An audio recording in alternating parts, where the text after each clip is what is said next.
आज हम बात कर रहे हैं एक ऐसी अभिनेत्री की जिन्होंने अपने नाम दर्ज किए first actress film fair award, जिन्होंने अपनी अदाकारी और खूबसूरती से अपने जमाने में हिंदी सिनेमा और सिनेमा प्रेमियों के दिलों पे राज किया, जिनकी अभिनय में था इतना दम कि आज भी लोग उन्हें अपनी प्रेरणा मानते हैं। जिन्हें जन्म के साथ नाम मिला मेहजबी बानो, फिल्म इंडस्ट्री ने पुकारा मीना कुमारी से और दमदार अभिनय की कला ने उन्हें बना दिया ट्रेजेडी क्वीन। तो चलिए जानते हैं लाखों चाहने वालों से घिरे रहने वाली मीना कुमारी उर्फ मेहजबी बानो की दर्द भरी जिंदगी की दास्तां।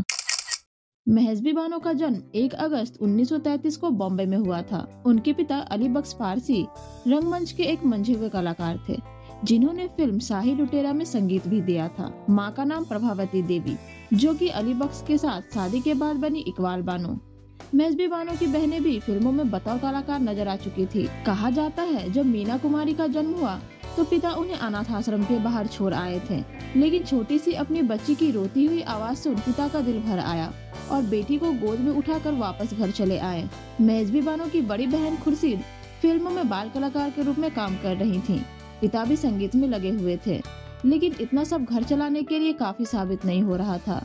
तब पिता ने फैसला किया कि वो मेहजबी बानो को भी फिल्मों में काम करवाएंगे और नन्ही सी मेहजबी को लेकर वो स्टूडियो दर स्टूडियो भटकने लगे। वहीं उन दिनों डायरेक्टर और प्रोड्यूसर विजय भट्ट एक फिल्म बना रहे थे लेदरफेस, और उन्होंने मेहजबी बानो को फिल्म में ले लिया, जिसके लिए उन्हें फी दी गई 25 रुपए। और इसके बाद कई फिल्मों में बाल कलाकार के रूप में नजर आई मेहजबी बानो। एक्टिंग के साथ साथ गाना भी बहुत अच्छा गाती थी और अपनी आवाज भी कई फिल्मों में दिया। छोटी सी मेहजबी बानो का पूरा दिन स्टूडियो में गुजरने लगा। वो नहीं चाहती थी काम करने को, लेकिन घर की स्थिति को देखते हुए खेलने कूदने की उम्र में मेहजबी ने अपने मन की इच्छा को मार फिल्मों का दामन थामा रहा। बाल कलाकार का रोल निभाते निभाते बेबी मीना बन गई मीना कुमारी। जिस फिल्म से ये मीना कुमारी बनी उस फिल्म का नाम था बच्चों का खेल, जो आई थी 1946 में। और ऐसी कई फिल्में आई जिसमें मीना कुमारी ने अभिनय के साथ साथ गाना भी गाया। और अब पिता अली बख्श की आर्थिक स्थिति भी बेहतर होती जा रही थी।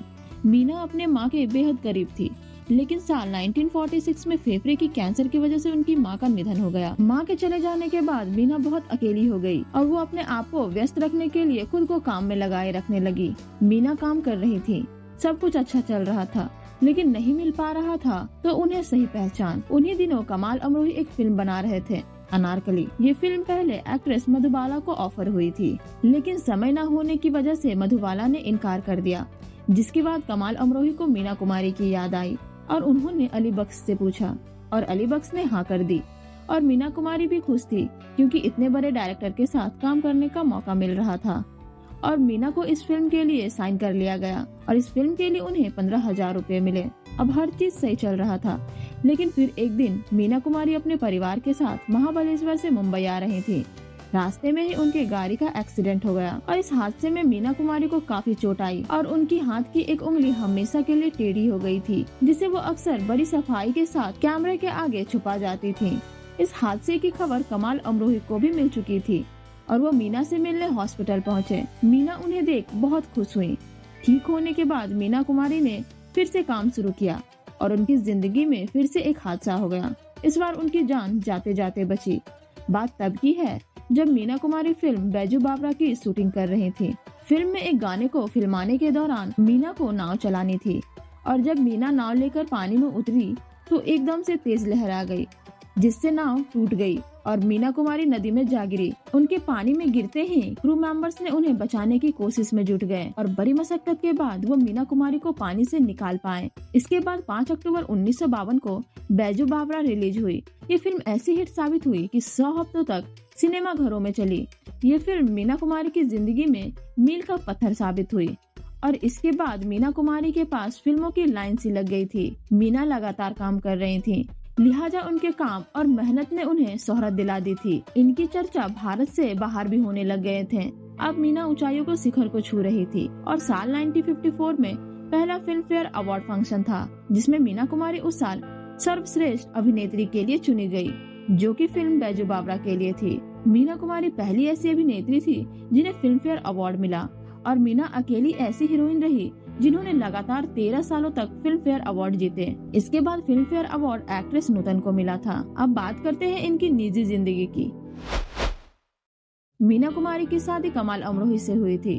कमाल अमरोही वही थे जिन्होंने मीना कुमारी को जेलर मूवी में बाल कलाकार के तौर पर साइन किया था।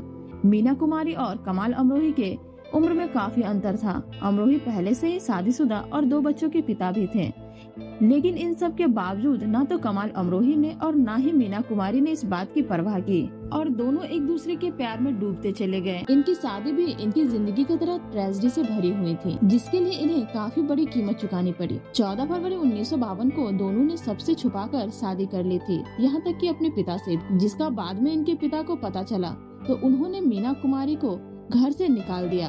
इसके बाद मीना कुमारी अपना सारा सामान लेकर पहुंची पति कमाल अमरोही के घर, जहां कमाल अमरोही की पहली पत्नी पहले से ही रहती थी। उसके बाद उनकी पहली पत्नी भी घर छोड़कर अपनी मां के घर चली गई और अमरोही पर मीना कुमारी से तलाक लेने का दबाव बनाने लगी। मीना कुमारी भले ही ससुराल आ गई थी, लेकिन दुखों का बादल अभी उनकी जिंदगी में छाया हुआ था। धीरे धीरे मीना कुमारी और उनके पति के रिश्ते के बीच अनबन होने लगी। मीना कुमारी की बढ़ती लोकप्रियता अब इनकी निजी जिंदगी में करवाहट घोल रही थी। मीना कुमारी पर लिखी गई कई किताबों में इसका पता चलता है कि कमाल अमरोही मीना को फिल्म छोड़ने को कह रहे थे, लेकिन मीना कुमारी ने इसके लिए साफ मना कर दिया था। तब कमाल अमरोही ने उनके आगे शर्त रखी कि वो शाम 6:30 बजे तक घर आ जाया करेंगी। मेकअप रूम में उनके अलावा कोई और नहीं होगा और मीना सिर्फ अपने ही कार में कहीं भी आया जाया करेगी। मीना कुमारी ने सभी शर्तें मान ली, लेकिन इस सब के बाद भी मीना को कभी सुकून नसीब नहीं हुआ। कमाल अमरोही एक वक्त पर फिल्म अनारकली बनाना चाह रहे थे, जो अधूरी रह गई थी और उनको इस बात का मलाल भी था। इस फिल्म को बनाते वक्त अमरोही पूरी तरह आर्थिक संकट में फंस गए थे। तब मीना कुमारी ने अपनी सारी कमाई देकर पति की मदद की। इसके बावजूद इस फिल्म के दौरान दोनों के रिश्ते लगातार खराब होते जा रहे थे और नौबत तलाक तक आ गई। दरअसल कमाल अमरोही और मीना के बीच कुछ ठीक तो बिल्कुल भी नहीं था, लेकिन कमाल अमरोही अब अपनी सारी हदें भूल उन्हें मारने पीटने लगे थे। विनोद मेहता की लिखी हुई मीना कुमारी की बायोग्राफी में इसका जिक्र है। काम की दबाव और मन की अशांति का मीना कुमारी के सेहत पर बुरा असर पड़ रहा था। वो नींद की गोलियां भी ले रही थीं और लगातार नींद की गोलियां भी उनके सेहत को खराब कर रही थीं। डॉक्टर भी नींद की गोलियां ज्यादा नहीं दे सकते थे। तब डॉक्टर ने दवाइयों की जगह ब्रांडी का एक पैक रोजाना पीने के लिए कह दिया, लेकिन ब्रांडी का एक पैक मीना कुमारी की जिंदगी में तबाही मचा देगा ये कहाँ किसी को पता था, क्योंकि शराब अब दवाई का काम न कर गमों को भुलाने का साधन बन गया था और मीना कुमारी धीरे धीरे शराब की बोतलों में डूबती चली गयी। लेकिन मीना ने काम करना बंद नहीं किया था। जहाँ एक ओर जिंदगी गमों के बीच फंसी थी, वहीं दूसरी ओर मीना अपने कामों से ऊंचाइयां छू रही थी और यही बात अब उनके पति को खटक रही थी कि मीना उनसे ज्यादा कामयाब हो गई हैं। इनकी जिंदगी का एक और वाकया भी है कि कमाल अमरोही के असिस्टेंट मीना कुमारी के पल पल पर नजर रखते थे और एक दिन मीना कुमारी को थप्पड़ तक जड़ दिया था, जिसके बाद मीना घर छोड़ चली गई। और इस बात के लिए कमाल अमरोही ने अपने असिस्टेंट पे गुस्सा न कर उन्हें कहा, आप चिंता मत करिए, मीना वापस घर आ जाएंगी। लेकिन इस बार मीना का सब्र टूट चुका था और घर वापस न आने का उन्होंने मन बना लिया था। उधर मीना के घर वापस न आने के बाद कमाल अमरोही पहुँचे मीना को वापस लाने को, लेकिन मीना ने उनसे बात तक नहीं की और साथ जाने से बिल्कुल मना कर दिया। इसके बाद कमाल अमरोही ने मीना को खत लिख अपना एक फरमान सुना दिया कि अगर आज तुम मेरे साथ नहीं चलोगी तो तुम्हें लेने में कभी नहीं आऊंगा। एक बार फिर कमाल अमरोही ने अपने रिश्ते को शर्तों के तराजू पर रख दिया था, बजाय इसके कि अपनी पत्नी की हुई बेइज्जती और अपनी गलतियों पे शर्मिंदा हो। मीना कामों पर जाती और घर लौटते ही अपने अकेलेपन को दूर करने के लिए शराब में डूब जाती। अकेलेपन और गमों के रास्ते पर उन्हें एक्टर धर्मेंद्र का दोस्त के रूप में सहारा मिला। इसके बाद 1965 में फिल्म आई काजल के लिए उन्हें चौथी बार फिल्म फेयर अवार्ड मिला। इस फिल्म से पहले भी मीना कुमारी और धर्मेंद्र एक साथ काम कर चुके थे। कई बार मीना कुमारी और धर्मेंद्र के साथ देखे जाने के बाद मीडिया वालों ने दोनों की अफेयर की खबरों को सुर्खियां बना दिया था। बढ़ती कैरियर ग्राफ के बीच मीना अब बीमार होने लग गयी थी। तब उन्हें पता चला कि उन्हें लीवर सिरोसिस की बीमारी हो चुकी है। डॉक्टर ने बीमारी की नजाकत को देखते हुए उन्हें लंदन जाने की सलाह दी और 1968 में मीना कुमारी अपनी बहन और असिस्टेंट किशोर शर्मा के साथ लंदन चली गयीं और इलाज के बाद वो मुंबई लौटी। डॉक्टर ने आराम करने की सलाह दी थी, लेकिन मीना कुमारी आने के बाद ही अपने काम पर वापस लौट गयीं। फिर से शूटिंग शुरू हो गई। हालांकि शूटिंग अब उनके घर पर ही हो रही थी। फिल्म थी अभिलाषा, जिसके लिए उन्हें फी के तौर पर एक बंगला दिया गया। मीना और कमाल अमरोही के अलगाव की वजह से फिल्म पाकीजा बीच में ही रुक गई थी। एक दिन सुनील दत्त और नरगिस ने पाकीजा की कुछ फुटेज देखें और कमाल अमरोही से कहा कि यह फिल्म इतिहास रचने वाली है, इस फिल्म को अधूरा मत छोड़ो। कमाल अमरोही भी इस फिल्म को पूरा करना चाहते थे, लेकिन दोनों के खराब रिश्ते रुकावट बन रही थी। 25 अगस्त 1968 को अमरोही ने मीना कुमारी को एक खत लिखा कि तुम अगर इस शर्त पे पाकीजा करोगी कि मैं तुम्हें तलाक दे दूं, तो मुझे ये बात मंजूर है। और मीना कुमारी ने भी खत लिख अमरोही को कहा कि वो फिल्म पूरा करेंगी। और 1969 में मीना कुमारी फिल्म पाकीजा के सेट पर पहुंची। तबीयत लगातार खराब रह रही थी और अब ये उनके चेहरे पर भी नजर आने लग गया था। मीना ने पाकीजा के अलावा मेरे अपने साथ, गोमती के किनारे जवाब और 7 फेरे जैसे फिल्में साइन कर रखा था। मीना कुमारी जब पाकीजा के एक गाने की शूटिंग कर रही थी, वो डांस करते करते एकदम बेहोश होकर गिर गई थी। हालत तो यहाँ तक हो गई थी कि शॉट देती और स्पोर्ट बॉय चेयर लेकर खड़ा रहता था। बीमारी की इस दौर में भी मीना ने कैसे न कैसे इस फिल्म की शूटिंग पूरी कर दी।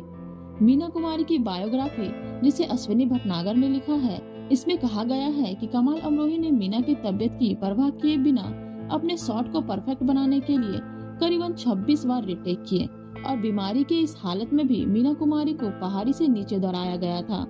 कमाल अमरोही को बस अपने फिल्म पाकीजा को पूरी करने से मतलब थी। सारी फिल्मों को मीना कुमारी ने जैसे तैसे अपनी सेहत को ध्यान में न रखते हुए शूटिंग पूरी की, लेकिन फिल्मों की शूटिंग के बाद अब मीना कुमारी बिस्तर पर आ गई थी।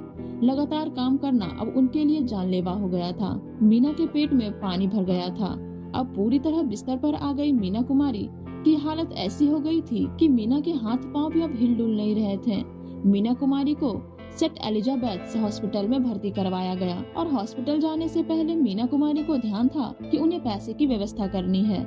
जब उन्होंने अपनी बहन खुर्शीद से पूछा तो बहन ने बताया घर पर बस थोड़े से ही पैसे हैं और मीना कुमारी ने कहा कि किसी भी हालत में कमाल अमरोही से पैसे नहीं मांगे जाएं, क्योंकि ऐसा करना मीना कुमारी के आत्मविश्वास को ठेस पहुंचाना होगा और अपनी आखिरी दिनों में किसी के सामने वो हाथ फैलाना नहीं चाहती थी।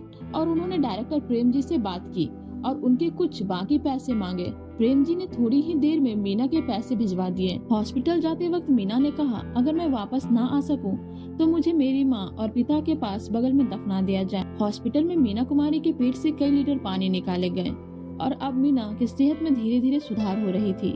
कमाल अमरोही भी मीना से मिलने अस्पताल पहुँचे। मीना की ठीक हो रही तबीयत न जाने फिर से अचानक से खराब होने लग गई और दवा भी अब असर नहीं कर रही थी। और एक दिन मीना कुमारी कोमा में चली गई। बहनें मधु और खुर्शीद पल पल मीना के साथ रह रही थीं। कमाल अमरोही भी मौजूद थे। 31 मार्च 1972 को मीना ने आंखें खोली, लेकिन आखिरी बार मीना ने अपनी बहन मधु की गोद में आखिरी सांस ली और 31 मार्च 1972 को इस दर्द भरी दुनिया को अलविदा कह गई tragedy queen Meena Kumari. Hospital ने बिल पेमेंट न करने की वजह से उनके सबको देने से मना कर दिया। हालांकि मीना ने हॉस्पिटल जाने से पहले ही पैसे की व्यवस्था कर ली थी, लेकिन उन्हें ये नहीं पता था कि इलाज में इतने सारे पैसे खर्च होंगे। मीना कुमारी के एक फैन ने इस बिल का पूरा पेमेंट किया। हालांकि बाद में कमाल अमरोही ने वो पैसे उस फैन को वापस लौटा दिए थे। मीना कुमारी की जाने की बात फैल चुकी थी और मीना कुमारी की आखिरी दर्शन के लिए लोगों की भीड़ जुटने लग गई और उन्हें कमाल अमरोही के दादा के कब्र के बगल में दफन कर दिया गया। मीना कुमारी की आखिरी फिल्म बनी गोमती के किनारे 22 नवंबर 1972 को रिलीज हुई।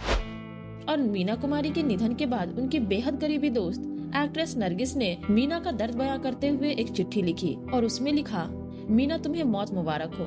मैंने ऐसा पहले कभी नहीं कहा। मीना आज तुम्हारी बाजी तुम्हें तुम्हारी मौत पर बधाई देती है और कहती है कि तुम फिर इस दुनिया में कभी मत आना। ये जगह तुम जैसे लोगों के लिए नहीं है।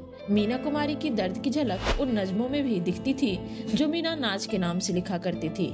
मौत से पहले मीना अपने सारे नज्म गुलजार को दे दिया था। बाद में मीना कुमारी के मौत के बाद गुलजार ने इसे मीना जी के नाम से पब्लिक करवाया था और ये उनकी सदाबहार अभिनय का ही कमाल है जो आज उनके जाने के इतने सालों के बाद भी वो भारतीय सिनेमा के इतिहास में अमर हैं।